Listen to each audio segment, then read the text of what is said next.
Hello, ninth science में आपका बहुत बहुत स्वागत है। आजकल हमारा चैप्टर चल रहा है नाइन्थ में, क्या हमारे आसपास के पदार्थ शुद्ध हैं। तो उसी कड़ी में आज हम पढ़ रहे हैं विलयन। विलयन को समझने से पहले इससे पहले वाले टॉपिक पे मैं चर्चा करता हूँ, और वो था हमारा मिश्रण। मिश्रण क्या है, मिश्रण कितने प्रकार के होते हैं। तो दो प्रकार के मिश्रण थे, एक समांगी मिश्रण और एक विषमांगी मिश्रण। समांगी मिश्रण वो था, बहुत ही बढ़िया एग्जाम्पल था उसका, नींबू पानी, या फिर पानी में हम नमक घोलना, या पानी में क्या चीनी घोलना। ठीक है, तो ये घुल गए थे, चीनी हमें दिखाई नहीं देगी या नमक दिखाई नहीं देगा, तो समांगी हो गया। ये प्रत्येक भाग के गुण कैसे हो गए, उसके एक जैसे हो गए। ऐसा तो नहीं है कि एक चम्मच से हम पानी लें गिलास में से और उसका टेस्ट जो है नमकीन नज़र ना आए, नमकीन हमें फील नहीं हो, और एक जगह फीका हो, ऐसा तो हो नहीं सकता। ठीक है नहीं, तो ये समांगी हो गए। सभी प्रत्येक भाग के गुण कैसे हो गए, उसके एक जैसे हो गए। और भाई जैसे हमने दूसरा उदाहरण लिया था विषमांगी का, जैसे लोहे का रेत, लोहे और रेत, लोहे का बुरादा था और रेत था, उसको मिला के देखा, वो मिल नहीं पाया था।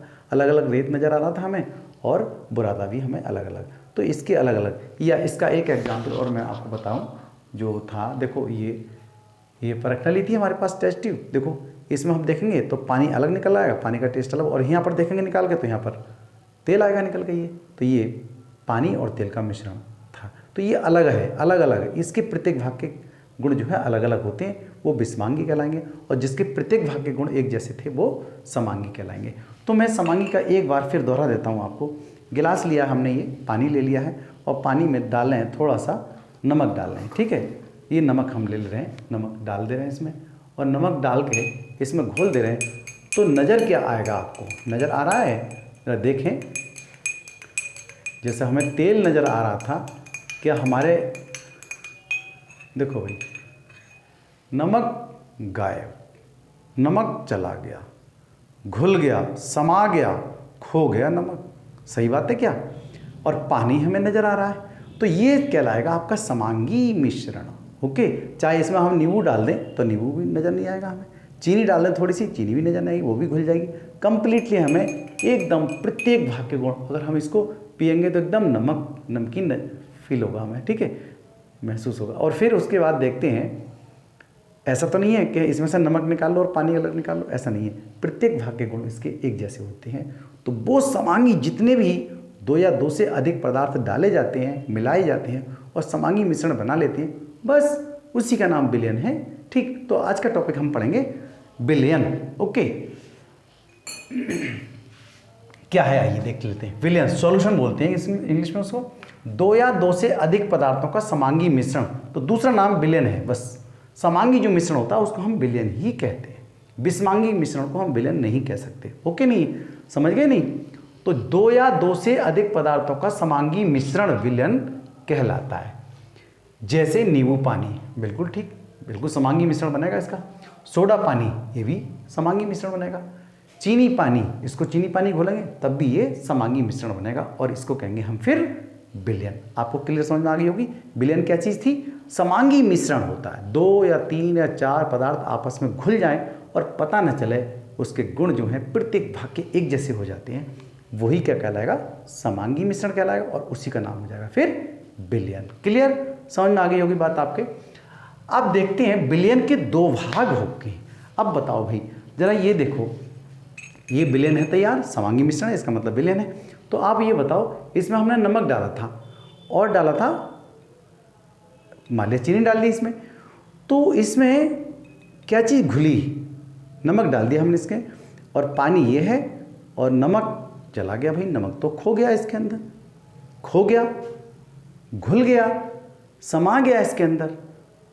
तो हमें नज़र क्या आ रहा है, पानी नज़र आ रहा है और नमक नज़र आ रही है, वो तो भाई विलय हो गई, विलय हो गई, खो गई इसके अंदर। ठीक है, तो जो दो भाग हैं इसके, एक भाग तो कह रहा है विलय वाला, और एक कहलाया जिसने घोला, पानी ने नमक को घोला है तो पानी कहलाया विलायक, और जिसके अंदर ये चीज़ घुल गई है, समा गई है, वो कहलाएगा विलय। क्लियर, समझ में आ गई। विलायक को कहेंगे हम सॉल्वेंट, और विलय को कहेंगे हैं ये सॉल्यूट, इसको सॉल्यूट। अब नमक क्या हुआ, नमक की मात्रा कम है या पानी की मात्रा कम है इसमें, तो पानी तो हो गया भाई ज़्यादा। तो जो ज़्यादा मात्रा में चीज़ होती है पदार्थ जो ज़्यादा अवयव क्या है इसका, इस समय जो मिश्रण का जो अवयव है वो क्या है, विलयन का जो अवयव है वो ज़्यादा मात्रा में पानी है, तो पानी कहलाएगा विलायक। और जो कम मात्रा में क्या था, नमक, तो नमक कहलाएगा इसमें विलय। ओके, सॉल्यूट कहलाएगा, विलय कहलाएगा। समझ में आगे बात नहीं आ रही? जो कम मात्रा में होता है वो विलय है, और जो ज़्यादा मात्रा किसकी, पानी की, तो वो विलायक कहलाएगा। ओके, आपको अच्छे ढंग से अब समझ में आ गई होगी बात। तो हम अब समझ रहे हैं, अब खुद ही जानते हैं। शरबत है, शरबत ले लिया, तो शरबत में क्या घोलते हैं, 2 लीटर पानी ले लिया और 6 चम्मच चीनी डाल दी, तो चीनी उस समय क्या कहलाएगा, वो विलय हो गई, उसके अंदर घुल गई, खो गई चीनी। चीनी को ढूंढेंगे मिलेगी नहीं, लेकिन पानी तो हमें दिखाई दे रहा है, ठीक है, तो पानी ने ही घोला है चीनी को, तो पानी क्या कहलाएगा, विलायक कहलाएगा, और चीनी विलय कहलाएगी। आइए इसके कुछ उदाहरण भी हम देख लेते हैं, और उसके पहले प्रकार देखें कि विलयन के भाग कौन कौन से। 2 भाग होते हैं भी विलयन के, ठीक है, जिसने घोला है। तो विलायक क्या चीज़ है, सॉल्वेंट क्या चीज़ है, विलयन में जो अवयव अधिक मात्रा में होता है, तो अधिक मात्रा में तो पानी था, ठीक है, वो विलायक कहलाता है, ठीक है, ये विलायक कहलाता है। तो देखो भाई, ये गिलास हो गया, और गिलास में हमने क्या कर दिया, पानी, इसके अंदर नमक घुल गया, बिल्कुल पता ही नहीं चला। तो जो पानी है इस समय, जो अधिक मात्रा में कौन है, पानी, और जो नमक था वो सब इसके अंदर घुल गया है। तो जो घुल गया है वो कम चीज़ है, और जो जिसने घोला है वो पानी है, तो पानी कहलाएगा आपका विलायक। विलय क्या है, तो विलयन में जो अवयव कम मात्रा में, तो कम मात्रा में तो वही नमक ही थी, इसलिए नमक क्या कहलाई, विलय कहलाई। क्लियर, आगे समझ में? तो ये विलायक और विलय 2 भाग हुए आपके विलयन के, ठीक है। अब इसके कुछ उदाहरण भी देखते हैं कि किसमें कौन सी चीज़ विलय है और कौन सी चीज़ विलायक है। तो कुछ उदाहरण यहाँ दे रखे हैं, वो मैं बता रहा हूँ। जैसे चीनी पानी का घोल है, इसको हम चीनी पानी का घोल शरबत ही मान लें। इसमें चीनी क्या है, कम मात्रा है, तो कम मात्रा को क्या कहेंगे, हम विलय कहेंगे। तो चीनी तो है विलय, और पानी क्या है, विलायक, सॉल्वेंट है, और चीनी सॉल्यूट है। ओके, नंबर 2, आयोडीन और एल्कोहल का विलयन। आयोडीन और एल्कोहल, एल्कोहल में आयोडीन मिल गई, तो इसे टिंचर कहा जाता है, टिंचर आयोडीन कहते हैं, ठीक है। ये एक एंटीसेप्टिक के रूप में कभी कभी इस्तेमाल इसका किया जाता है। इसमें आयोडीन जो है वो विलय हो गई, किसमें, एल्कोहल में वो घुल गई, कौन, आयोडीन, इसलिए ये विलय कहलाई, और एल्कोहल विलायक कहलाएगा, ठीक। तो एल्कोहल भाई ज़्यादा मात्रा में होगा, इसका मतलब आयोडीन उसके अंदर डाली गई होगी, तो आयोडीन, और जैसे शरबत कह रहे हैं तो शरबत क्या कहेंगे हम, चीनी और पानी का घोल ही तो शरबत हो गया। इसी तरह से टिंचर क्या होगा, वो आयोडीन का और एल्कोहल का क्या मिश्रण कहलाएगा, उसे हम टिंचर कह रहे हैं। तो टिंचर क्या चीज़ है, टिंचर आयोडीन कहेंगे। तो इसमें आयोडीन क्या है, एक विलय है, मतलब कम मात्रा में आयोडीन है, और एल्कोहल ज़्यादा मात्रा में, इसलिए उसको विलायक कहा गया है, ठीक है। अगला देखते हैं, बात युक्त पेय। बात युक्त पेय वो है भाई जिसको हम बोलते नहीं, आओ भाई ठंडा पिए, कोल्ड ड्रिंक पिए, कोल्ड ड्रिंक की बात करें जिसमें गैस होती है, हवा होती है। देखो जैसे ही हम बोतल को खोलते हैं, क्यों भाई, बोतल को खोलते हैं, मैं बोतल बनाने का मेरा उद्देश्य नहीं है, ठीक है, मैं बोतल की बात कर रहा हूँ। तो बोतल जैसे हम खोलते हैं, कौन सी वाली बोतल, ठंडे की बोतल, कोल्ड ड्रिंक की बोतल खोलते हैं, ठीक है, थम्स अप या माजा मैंगो खोलते, जैसे हम खोलते हैं वैसे ही इसमें से गैस निकलती है, और गैस जो होती है वो अल्प मात्रा में होती है, कम मात्रा में होती है गैस, कार्बन डाइऑक्साइड गैस होती है वो, और पानी जो है ज़्यादा मात्रा में होता है, पानी जो है ज़्यादा मात्रा में होता है, ठीक है। ये ठंडे की बोतल है, तो इसमें जो कोक या सोडा पानी कहें या वातयुक्त पेय, मतलब जो वातयुक्त मतलब गैस वाले जो पदार्थ होते हैं, ठीक है, जिनके अंदर गैस भरी होती है, इसमें गैस कार्बन डाइऑक्साइड विलय है, तो गैस जो है घुली होती है, और किसके अंदर, पानी के अंदर, तो पानी एक विलायक है, ठीक। समझ में आ गई, दोनों चीज़ें मैं समझा रहा हूँ आपको, ठीक है। तो जो गैस है उसके अंदर घुली हुई, तो जो चीज़ घुल गई है वो विलय हो गई, और किस में घुली, पानी में घुली। बस जितने भी ठंडे हैं आप पीते हैं, कोल्ड ड्रिंक जितनी पीते हैं, सब में गैस होती है भरी हुई, और वो कम मात्रा में होती है, और किस में घुलती है, पानी में, तो पानी जो है वो विलायक कहलाए, जिसने इसको घोला है। हो गई बात सही। अगला आता बायोगैस। बायोगैस में गैस का विलयन है, मतलब जो टोटल गैस ही गैस है इसके अंदर। अब आप देख रहे हैं वायु में जितनी भी गैस हैं, सबसे ज़्यादा मात्रा में कौन सी गैस है, 78% नाइट्रोजन होती है भाई, और बाकी में अन्य गैसें होती हैं। तो देखो बहुत ज़्यादा मात्रा में, ये मुख्य रूप से 2 घटक, ऑक्सीजन और नाइट्रोजन का रूप होता है। 78% तो है भाई नाइट्रोजन और 21% ऑक्सीजन। अब यहाँ समझने की बात यह है कि नाइट्रोजन तो बहुत ज़्यादा मात्रा में, तो इसका मतलब ये सब चीज़ें उसी के अंदर घुली हुई हैं, तभी तो 100% हुई होंगी। और ये समांगी मिश्रण है। आपको ये वातावरण में मिलने वाली जितनी गैस है हम कह नहीं सकते भाई कि ये ऑक्सीजन है, ये वो है, सब चीज़ मिली हुई है तो घुली हुई है। बहुत ही बढ़िया ढंग से समांगी मिश्रण है, वो विलयन है। और जो ज़्यादा मात्रा में क्या है वो नाइट्रोजन है। तो नाइट्रोजन क्या कहलाया, इसमें अन्य गैस विलय हैं, किसमें, और नाइट्रोजन एक विलायक है। भाई ज़्यादा मात्रा में कौन है, नाइट्रोजन है, और कम मात्रा में कौन है, अन्य गैस हैं। तो जो कम मात्रा वाली कहलाती है विलय और जो ज़्यादा मात्रा वाली कहलाती है वो विलायक। ठीक है, तो इसमें गैस की बात करें चाहे हम पानी की बात करें तो पानी क्या था यहाँ पर, विलायक था, याद दिलवा देता हूँ, वो विलायक था। और कम मात्रा में क्या था, नमक। नमक तो दिखाई नहीं दे रहा भाई, तो नमक क्या कहलाएगा, वो विलय कहलाएगा। सही है भाई, विलय कहलाएगा और वो विलायक कहलाएगा। तो आप समझ गए कि विलय और विलायक क्या चीज़ है। जो विलयन में, जिस विलयन में अधिक मात्रा में जो चीज़ होती है वो क्या कहलाएगा, विलायक, और जो कम मात्रा में होती है वो कहलाता है विलय। जो चीज़ घुल जाती है, जो चीज़ खो जाती है। अब भाई देखो हम सीधी सीधी बात बता रहे हैं भाई, इसमें क्या चीज़ खोई हुई है बताओ, इसमें क्या चीज़ खो गई, नमक खो गया, तो नमक कहलाया विलय। और किस में खो गया, पानी में, तो पानी ने खो दिया ना, तो पानी कहलाया विलायक। क्लियर, बस इसी का उदाहरण दे देना आप, और क्या करना है। आगे आता है भाई विलयन के गुण। तो विलयन को हम कैसे पहचाने, विलयन के गुण कैसे हैं, बड़े करैक्टर हैं इसके, देखो कैसे करके हैं।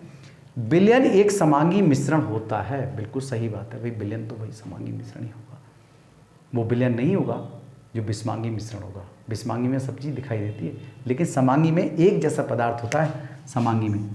ठीक है, जैसा अभी हमने पानी ले लिया, नमक का एक एक कण दिखाई भी नहीं देगा, इतना छोटा कण होता है नमक का कि हमें दिखाई नहीं दे रहा है, बिल्कुल भी एक जैसा, एक जैसी क्वालिटी हो गई इसकी, वो समांगी मिश्रण को क्या कहेंगे हम, विलयन।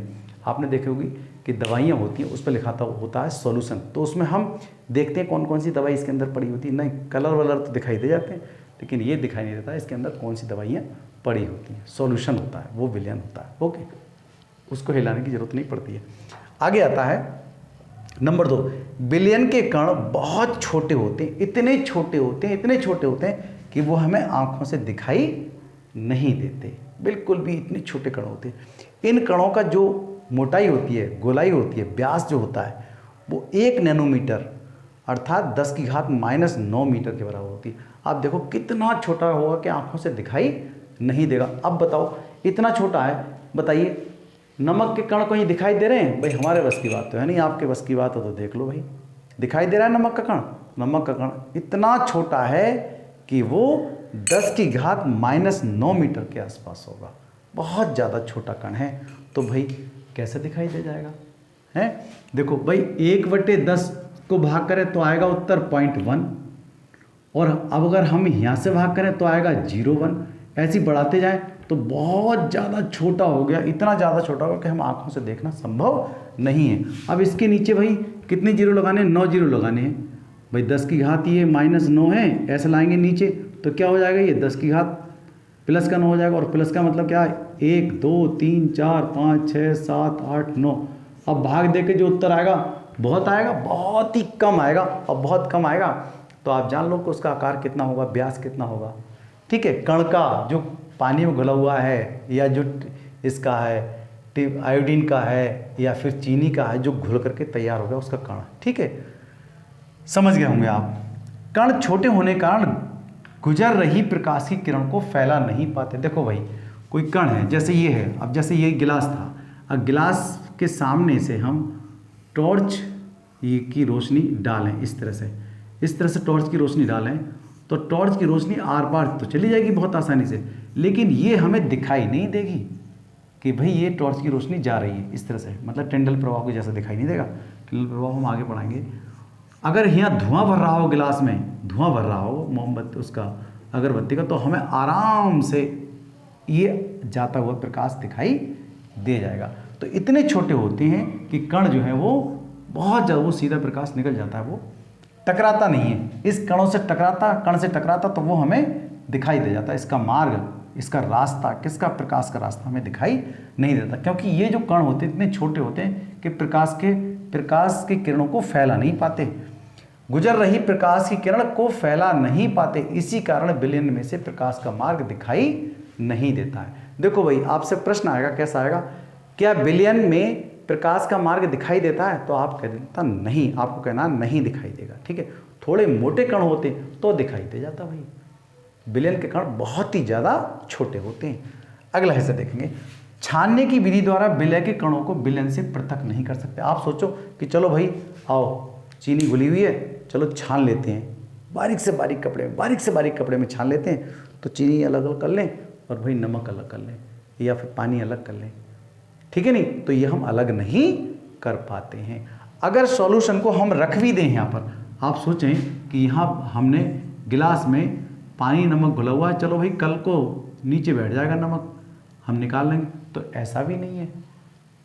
जो हमने नमक लिया है और इसको छोड़ दें कि कल को देखें, 10 घंटे बाद देखें तो नमक यहाँ बैठ जाएगा, तो ये भी संभव नहीं है, क्योंकि इसका विलयन ये स्थायी होता है, इसलिए दिखाई नहीं दे सकते।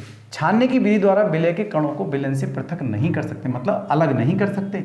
आप सोचें हम नमक को अलग कर लें और पानी को अलग कर लें, ये संभव नहीं है। नंबर अगला देखें, विलयन को शांत छोड़ देने पर भी विलय के कण नीचे नहीं बैठते। जैसे हम सोचें नमक अलग बैठ जाएगी तो उसको अलग कर लें, चीनी अलग बैठ जाएगी उसको अलग कर लें, ये संभव नहीं है। क्यों नहीं है? क्योंकि विलयन कैसा होता है? स्थायी होता है। ये थोड़ी देर का नहीं होता है कि जैसे हमने मिट्टी और पानी को घोला और भाई तैयार हो गया, थोड़ी देर के बाद देखें 2 मिनट के बाद मिट्टी नीचे बैठ जाती, पानी अलग हो जाता है, वो विलयन नहीं है। ओके, वो मिश्रण है और वो भी विषमांगी मिश्रण। और यहाँ बात चल रही है हमारी समांगी मिश्रण की, तो समांगी मिश्रण को ही हम क्या कहते हैं? विलयन कहते हैं। चलिए इसका अगला, हाँ अब देख लेते हैं घुलनशीलता। विलय पदार्थ की वह मात्रा जो इस ताप पर संतृप्त विलयन में उपस्थित है उसकी घुलनशीलता कहलाती है। देखो भाई, विलय पदार्थ आप अच्छे ढंग से समझ गए, और विलायक क्या चीज़ है? जिसमें ये चीज़ घुली जा रही है। भाई देखो, ये चल रहा है हमारे पास सिस्टम, पहले से नमक पड़ चुका है इसके अंदर, ठीक है, तो अब भी साफ नजर आ रहा है हमें। अगर हम और नमक इसके अंदर डालेंगे, ये नमक और डालते हैं, विलय पदार्थ है ये, तो भाई आराम से देखो हमने 2-3 चम्मच नमक डाल चुके हैं, धीरे धीरे इसमें देखो और डालते हैं, तो इस तरह से ये देखो अब क्या हो, स्थिति आ रही है इसकी, वही एक सीमा है ना उसकी, कहाँ तक ये घुल पाएगा। तो धीरे धीरे हम बढ़ा रहे हैं, तो इस समय अब भी घुल जाएगा ना, तो ऐसा विलयन तो कहलाएगा असंतृप्त। और लेकिन अब घुलना बंद हो जाएगा कंप्लीटली, अब इसमें क्षमता नहीं है और नमक लेने की, तो ये कहलाएगा, अब देखो और नमक डालने लगातार हम, तो ये संतृप्त विलयन कहलाएगा। ओके, और संतृप्त विलयन में इसकी विलय की जो मात्रा है वही इसकी घुलनशीलता है। ओके, समझ गया? अब और नहीं घुल सकता इसके अंदर, तो वही चीज हमने यहाँ पर देखी है। विलय पदार्थ की वह मात्रा जो इस ताप पर, टेम्परेचर हमने नहीं बदल रहे हैं, टेम्परेचर वही है, देखो अंतर आ गया, ताप पर संतृप्त विलयन में उपस्थित है उसकी घुलनशीलता कहलाती है। आपने देखा होगा कभी कभी कि कुछ टैबलेट तो पानी में घुल जाती, कुछ नहीं घुलती, तो इसका मतलब जिसकी घुलनशीलता ज़्यादा है जल्दी घुलेगी उसके अंदर, ठीक है।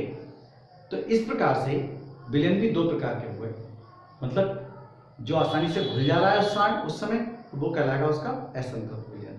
तो अब नहीं घुल पाएगा, देखो हमने बार बार तो नमक डालने से अधिक मात्रा हो रही, तो नमक डालने से पहले हम देख रहे थे कि और इसमें चांस ज़्यादा था, तो नमक ज़्यादा था, तो उस समय वो असंतृप्त विलयन कहलाया।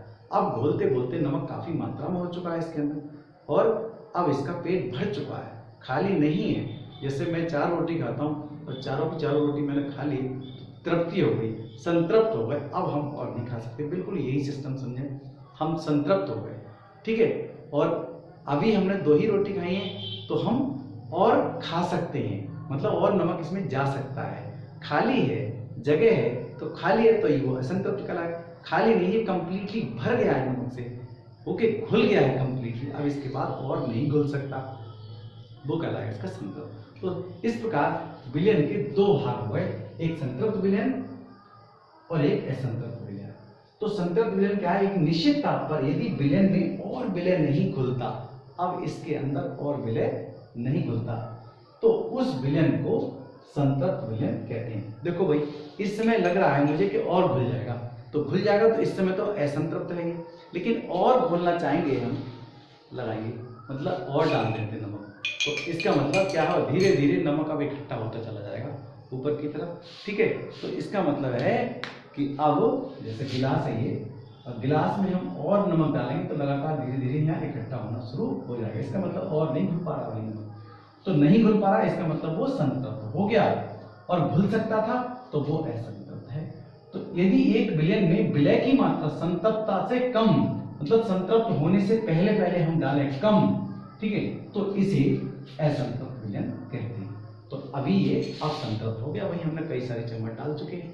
तो संतृप्त होने से पहले पहले हम डालें, संतृप्त से कम मात्रा हो, तब हम उसको कहेंगे असंतृप्त विलयन कहेंगे। मतलब और घुल सकते हैं तो असंतृप्त है, और घुल चुका है कंप्लीट तो वो संतृप्त विलयन। ओके, चलिए भाई, बहुत बहुत धन्यवाद। Have a nice day.